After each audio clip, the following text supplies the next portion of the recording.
첫 번째 가볼까요? 네, 유방암 파티 초대장입니다. 논란이 끝나질 않습니다. 한 패션 매거진이 주최했던 하지만 주객이 전도돼 논란만 나왔던 유방암 자선 행사 말이죠. 자, 사과문이 나와서 끝나나 했는데 또 추가 폭로가 나왔더라. 네, 맞습니다. 또 다른 추가 폭로가 나오면서 논란이 거세지고 있는데요. 네, 지난 15일 국내 한 잡지사가 유방암 인식 향상 자선 행사를 개최했다가 행사의 취지와 어긋난 연예인 중심의 술 파티로 변질이 돼서 많은 논란을 빚었죠. 네, 결국 잡지사 측이 관련 글을 모두 내리고 사과문을 발표하기도 했는데요. 그런데 어제 이 행사의 초청 메시지 전달 방식과 관련된 폭로가 추가로 나왔습니다.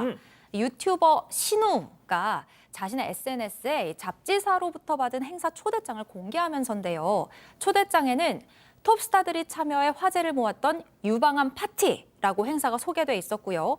셀럽의 공연을 좁은 공간에서 직관하고 파티를 즐길 수 있다, 이런 설명이 덧붙여져 있었습니다. 유방암 인식 개선과는 관계가 없는 내용일 뿐 아니라 자선 행사를 유방암 파티라고 표현하면서 연예인 직관을 내세워 참석을 유도한 것에 대해서 거센 비난이 일고 있습니다. 세상에, 유방암 파티가 뭐니? 대장암 파티, 최장암 파티? 그게 딱 직관적으로 그렇게 썼을 때 저게 말이가 됩니까? 두 개를 합친다면 유방암 하는데 잔치한다, 파티한다, 이렇게 표현이 되는 거거든요. 그러니까요. 글쎄요, 뭐 쉽게 이해시키려고 한다는 그런 측면도 있겠지만 배려가 있어야 돼요. 다른 것도 아닌 질병이지 않겠습니까? 지금 환자들 입장에서 얼마나 환자가 있는데요. 그러니까 배려심도 부족하고 너무나 홍보 아니면 너무나 연예인 이런 것들만 생각했던 게 아닌가, 이 생각이 듭니다. 실제로 유튜버도 유방암 파티 이렇게 깜짝 놀랐는데 이걸 누가 가겠냐 했는데 또 많이 가는 모습도 있었고 기괴하다고 본인도 이런 표현을 했습니다. 그러니까 말이죠. 좋습니다. 예, 다음 이어가죠. 술 안 먹었습니다. 대체 누가 이런 말을 꺼낸 건지 제보 사진과 음성 함께 만나보시죠. 자, 식당 내 방 한켠 앉아있는 경찰 제복의 저 남성. 테이블 위에는 맥주병이 두둥. 자, 잠시 뒤 컵 안에 든 투명한 액체를 벌컥벌컥 마시는 모습. 자, 옆에 앉은 여경 역시 갈색 액체가 든 컵을 금방이라도 마실 듯 쳐다보는데 설마 지금 근무 중에 음주? 자, 제보자는 곧바로 119에 신고하자 띠리링 전화가 옵니다. 듣고 가시죠. 아까 앉아서 밥 먹던 경찰관입니다. 저희들이 근무 중에 술을 먹을 수가 없고 잠깐 옆에서 저녁 간단히 먹으라 해서 저희들이 저녁을 먹고서 그리고 나온 겁니다. 처음에 술 따라갖고 몇 잔 마시는 거 봤는데 저희들이 술 먹었는지 안 먹었는지 직접 확인해 주시면 안 될까요? 지금 근무 중에 근무복 입고 어째 술을 먹어요? 오늘 저녁에 잠깐 큰석에서 밥만 먹고 나온 겁니다. 네, 잠깐이 아니던데요. 1시간 넘게 계시던데요. 1시간 넘게 계시면서 제가 술 먹는 거 분명 봤는데요. 저희들이 술을 안 먹었는데 술은 절대 안 먹었습니다. 예, 어떤 상황인지 좀 설명 좀요. 네, 강원도 양양의 한 식당에서 제복 차림으로 술을 마시는 경찰관을 봤다는 제보가 들어왔는데요. 지난 21일 사흘 전 오후 5시 30분쯤이었습니다. 제보자가 삼겹살을 먹으러 식당에 갔는데 근무복에 총을 무장한 경찰관 2명이 들어와서 미리 와 있던 사람들과 함께 회식에 참여하는 걸 봤다고 합니다. 대각선 쪽 시야에 들어와서 봤더니 술잔에 술을 따라 마시고 있었다고 해요. 참고로 사진 속에 있는 이 여경 술, 소주와 맥주를 섞은 일명 소맥이라고 하죠. 소맥이라는 주장인데요. 제보자가 처음에는 좀 내가 잘못 본 건가 싶으셨대요. 한 2-3번 연거푸 술을 따라 마시는 걸 목격을 하는 걸 보고는 급하게 사진을 찍었다고 하고요. 경찰들이 식당 앞에 순찰차를 주차를 해놓고 1시간 넘게 술을 마셨다는 게 제보자의 주장입니다. 처음에 강원경찰청에 전화를 했더니 112에 접수하라는 안내를 받았고요. 그래서 곧바로 112에 전화를 해서 지금 당장 출동해서 음주 단속을 해달라라고 요청을 했다고 합니다. 아니 근데 아까 그 통화 내용이 있잖아요. 그 당사자 경찰한테 전화가 이 제보자한테 직접 걸려온 모양인데 이게 어떻게 된 영문이죠? 예, 그러니까 이제 신고 후에 이 제보자는 식당 밖으로 나왔습니다. 자, 그런데 약 5분 뒤에 경찰 출동 대신에 갑자기 식당에서 술을 먹던 경찰관 당사자로부터 전화를 받은 겁니다. 자, 경찰관은 제보자에게 오해였다, 술 안 마셨다, 이렇게 주장을 했고요. 112에서 사건 접수 후에 경찰관이 출동을 해서 음주 단속 및 조치를 취하지 않고 사진 속 해당 경찰관에게 직접 연락을 하면서 공익 신고자의 신상을 누출한 겁니다. 자, 논란이 확산되자 양양 지역을 담당하는 속초경찰서 측에서 입장을 밝혔는데요. 이 경찰서 측에서는 당시 야간 근무를 앞둔 경찰관 2명만 제복을 입고 있었고 음주 신고 접수 약 1시간 10분 뒤에 음주 측정을 했지만 나온 게 없다. 감지되지 않았다. 술은 파출 소장만 마신 것으로 파악이 됐다. 이렇게 밝혔고요. 경찰 측은 오해 소지가 있지만 부적절 행위 발견 시에 조치를 취하겠다. 이렇게 이야기했습니다. 그렇군요. 예, 알겠습니다. 다음 이어가죠. 자, 가을 도둑의 계절 물음표. 자, 가을과 함께 성큼 찾아온 도둑들 제보 영상 만나보시죠. 자, 새벽 시간 후드를 뒤집어 쓴 채 가게 앞을 어슬렁거리는 저 남성.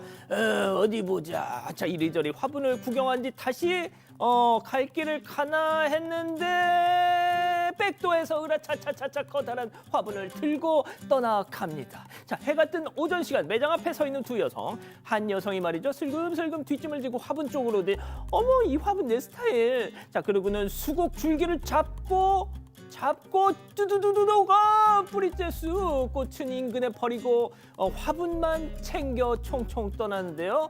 자, 박 변호사님, 네. 세상에 꽃은 버리고 화분만 챙겨가는 인간들, 그리고 한 가게에서 하루 동안에 화분 도둑이 2번. 그렇죠. 지금 꽃, 화분 이런 지금 절도범들이 생겼는데 하루에 일어났던 일입니다. 새벽 3시 40분에 후드티를 쓴 남성이 먼저 천리향을 가져갔고요. 좀 전에 나왔던 영상은 오전입니다. 오전 10시 20분경에 이 화분에 심긴 수국을 뽑아서 그건 버리고 화분만 들고 어떤 여성들이 사라지는 모습이 보였어요. 매장 앞에 이 영상이 이제 찍어놨으니까 신고했다 종이를 붙여 나오니까 예. 이틀 뒤 새벽에 다시 남성이 와서 화분 돌려놓고 갔다고 하고요. 아, 진짜. 또 여성도 왔다고 합니다. 와서 하는 말이 버린 줄 알고 주워갔다라고 화분을 돌려줬다고 해요. 한마디 사과도 안 하고 뻔뻔한 모습을 보여서 경찰에 신고했다고 하니까 나중에 조사받고 나온 후에는 미안하다는 그런 말을 했다고 합니다. 남성은 아직 잡히진 않았다고 하고요. 돌려주긴 돌려줬는데 합의하지 않을 예정이다. 이렇게 밝힌 상황입니다. 그렇군요. 두 번째 제보 영상 만나보시죠. 캄캄한 밤 우르르 등장한 저 세 여성. 자, 뭐 할까요? 담장 넘어 뻗은 감나무로 가더니 그대로 가지를 잡고 언니 흔들어. 자, 심지어 울타리를 잡고서 올라가서 쉐이킷 흔들어. 자, 우수수 떨어뜨리는데요. 또르르 바닥에 떨어진 감들을 한가득 주워 담고 주머니에 챙겨 넣은 뒤 언니 봐라, 내게 더 크다. 아, 까르르르르 하면서 아, 진짜 너무 싫다. 왜 저러고 사니 진짜. 그러니까요. 왜 남의 집 감을 저렇게 의도적으로 와서 다 가져가는지 모르겠네요. 서울 성동구에서 거주하는 제보자의 어머니께서 20년 넘게 애지중지 키운 감나무에서 벌어진 일입니다. 아침에 보니까 이렇게 감나무 가지도 다 꺾여 있고 감이 다 없어진 거예요. 막 수십 개가 없어진 거예요. 그래서 너무 놀라서 CCTV를 봤더니 저렇게 여성 셋이 와서 울타리까지 올라가서 일부러 감나무를 다 흔들어서 처리를 해간 겁니다. 안 그래도 매년 이렇게 몇 개씩 없어졌대요. 그래서 울타리에 가져가지 마세요라고 써놨는데도 사람들이 가져갔대요. 아유. 근데 이번에는 저렇게 너무 많이 가져가셔서 어머니가 막 눈물을 흘리실 지경이 아유, 됩니다. 세상에. 얼마나 그냥 억울하셨으면 눈물까지 흘리셨을까. 좋습니다. 마지막 사연으로 가보죠. 친엄마 대 새엄마. 자, 무슨 사연일까요? 자, 집단 지성의 판단을 받아보고 싶으시다면서 제보해 주신 사연 함께 들어보시죠.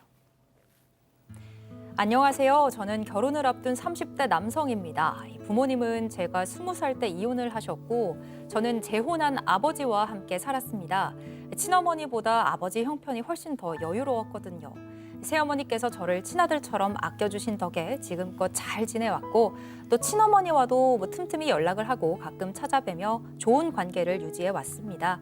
그러다 최근 결혼식을 앞두고 아버지와 대화를 하던 중에 난감한 일이 생겼는데요. 아버지, 결혼식 날 오랜만에 엄마 만나시겠네요? 어차피 떨어져 앉을 건데 마주칠 일이 있겠냐? 예? 엄마랑 같이 혼주석에 앉으시는 거 아니에요?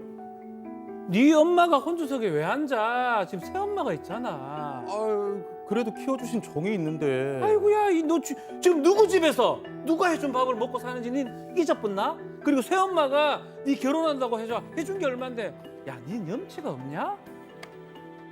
그래도 성인이 될 때까지 친어머니께서 키워주신 정이 있기 때문에 혼주석에는 친부모님께서 앉으셔야 한다고 가볍게 생각했었는데요. 뭐 다시 생각해보니 새어머니께 받은 금전적 도움이 훨씬 더 크긴 하더라고요. 아버지께서는 친어머니께서 혼주석에 앉으시는 걸 절대 반대하고 계십니다. 친어머니와 새어머니 두 분 모두에게 상처를 드리고 싶지 않은데 대체 어떻게 해야 할까요? 자, 기다리고 기다리셨던 부처 핸즈업 타임 6천여 분의 우리 가족 여러분들 채팅창에 OX로 함께 참여해 보시죠. 오늘은 간만에 자아 대결입니다. 먼저 친엄마 편 자아입니다. 형진이 못난 놈, 배은망덕한 놈, 당연히 친엄마지. 야, 너 낳고 성인 때까지 키워준 사람이 친엄마 아니야. 아빠가 반대하면 단식을 해서라도 임마 뜻을 관철해 임마, 이 못난 놈. 동그라미. 좋습니다. 자, 다음 새엄마 편 자아예요. 형진이 바보 같은 놈, 멍청한 놈. 당연히 새엄마지. 야, 너 신혼집 누가 해줬어? 지금 아빠랑 새엄마지? 너 나중에 아빠 재산 물려받고 싶지? 그럼 아빠, 엄마, 새엄마 시키는 대로 해, 임마. 줄 똑바로 서. 친엄마도 그거 다 이해한다. 그러니까 친엄마겠지, X.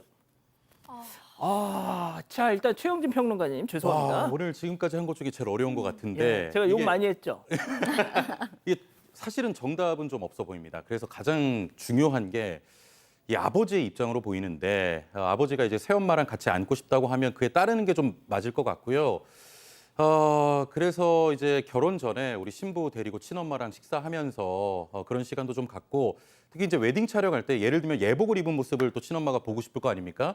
웨딩 촬영할 때 좀 모셔가지고 그런 모습 보여주는 게 맞는 것 같습니다. 예. 예. 제가 좀 이 상황을 좀 극적으로 보여주려고 좀 우리 최영진 평론가님한테 많이 심하게 몰아하신 것 같은데. 그러니까요. 약간 사감을 담아서 부적절한 표현을 썼습니다. 자, 교수님. 네, 이거는 뭐 돈을 많이 해줬으니까 집을 해줬으니까 재산을 받고 싶으니까 줄을 잘 서라 이런 의미가 아니고요. 대부분의 경우 뭐 이런 경우에 새어머니께서 앉으시죠. 그 이유는 이 결혼식이 사회적 행사기 때문입니다. 그러니까 현재 가족 체계랑 일관성을 갖게 이 행사를 치러야지 지금 아버지 옆에 이혼을 하신 친어머니께서 앉는다는 거는 좀 부자연스럽잖아요. 근데 이 아들은 오랫동안 아버지와 살아왔었기 때문에 여기서는 새어머니가 앉으시는 게 좀 맞다고 생각하고요. 공식 석상은 그렇지만 마음속의 중요도는 사실 아무리 새어머니가 잘해주셨어도 또 친어머니에 대한 마음이 더 깊을 가능성이 높잖아요. 그래서 친어머니한테는 또 마음을 담아서 얼마든지 표현해야죠. 자, 박 변호사님. 예. 뭐 그렇게 볼 여지도 있지만 쉽지는 않아요. 그렇지만 저는 가장 중요한 기준은 당사자로 봐야 된다. 아들의 마음은 새어머니보다는 친어머니한테 가 있기 때문에 또 중요한 또 기준이 하나 있어요. 성인 이후에 또 이혼하고 재혼을 했거든요. 이 부분 또 보면 아들의 기준을 좀 따라야 되고 이게 가능한지 몰라도 뭐 저는 이게 뭐 형식을 지키는 게 몰라도 두 분 같이 앉아 있는 게 맞지 않나요? 그게 가능하다면 그렇게 하는 게 아버지도 괜찮고 또 아들 입장에서 어머니한테 보여주고 싶은데 그래서 저는 좀 융통성을 발휘했으면 좋겠습니다. 참 어려운 문제입니다. 우리 가족 여러분들 뭘 아십니까? 엄청 어려워하세요. 오. 하루님은 혼조석은 결혼하는 신부와 신랑의 부모가 앉는 자리죠. 아빠의 아내가 아니라라고 말씀을 하셨는데 또 이효정님께서는 새어머니는 현재 같이 살고 있으니까 새어머니가 앉는 게 아닌가라고 답을 주셨어요. 방금 박 변호사님 말씀하셨을 때 아한님께서 정답 나왔네요. 두 엄마들이 앉게 의자를 2개 두는 건 어떨까요? 라고 제안을 해주셨습니다. 그 말씀은 아니었던 것 같은데. 혼조석 비슷하게 얘기를 하긴 했어요. 예, 진짜. 네. 뭔가 융통성을 새어머니, 친어머니 두 분 자리를 네. 예, 좋습니다.